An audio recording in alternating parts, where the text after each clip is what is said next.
Hi everyone, it's Liza with Gatehouse Admissions here with your preview of what you need to be getting done in April for your business school applications. First, it involves your school visits and school research. It's actually two different tips.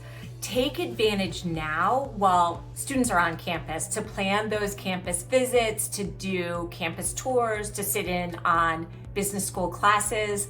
Come May, and certainly by June and July, there will be no more students on campus. So if you are planning on doing those class visits, start your research now and book your travels so that you have time to really see campus in action before you start working on your application essays this summer. In tandem with that is tip number 2. I encourage everyone who is applying to business school to start a business school research tracker. You can do it in Excel, you can do it in Google Sheets, you can do it in whatever format you like, but what you want to do is basically track all the schools that you are looking at. And in addition to recording your visits and your notes of what you thought of the tour, I actually encourage you to use this tool to prompt you to do some research. So as part of this tracker, keep an eye on professors that you are excited about, classes that you're excited about, experiences or trips that you need to take advantage of, and clubs that you want to get involved in.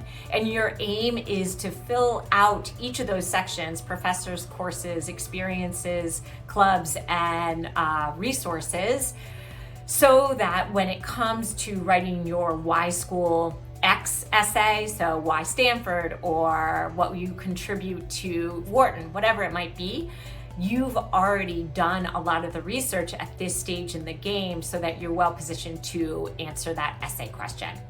So that's tips number 1 and number 2. Tip number 3, it's this idea of being good enough. There is a point in this process that you will have to say, this is good enough, and you're going to have to hit submit and be done with that. You are not at that point right now.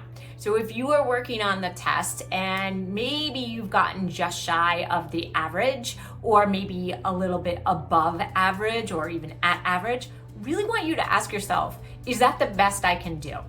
Now, I'm not saying you need to take this test umpteen times again and again and again. You will know when you've reached that point. But if you've taken it just once or twice and you say to yourself, it's good enough, I'm gonna turn my attention to the rest of the process, you don't need to at this point. You've still got time. And what I don't want you to do later is regret not having given more to this part of the process while you've still got energy and time on your side.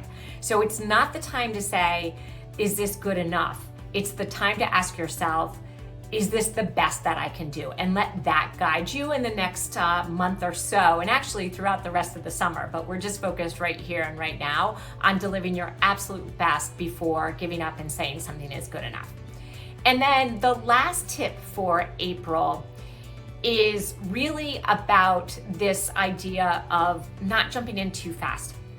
And so, often when we get on the phone with people or Zoom with folks that are thinking of applying this fall, they're often bringing up already in, March and April, their brand. And they're thinking, I know my brand. I just need, some help in crafting it and positioning it and putting it down on the paper. And it always surprises me because really I find through the application process, people iterate on their essays not 5, not 6, sometimes 10, 12, 15 times. So people come into this process thinking they know who they are and what they're going to, how they're going to answer questions. And instead, don't lock yourself into one hypothesis or even like a strategy or a brand. I tend to avoid the word branding throughout this process. I think every applicant is really well-rounded and has different aspects to their candidacy. And the great thing about these applications is that they give applicants a chance to explore different sides of them. But if you're thinking like, this is my brand, these are my stories, you might actually be blocking yourself from exploring some more important and critical themes that have to come out into this process.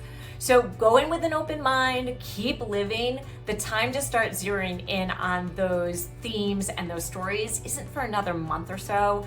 And if you start too early, you might just be missing the bigger picture that is at play. So that's it for April.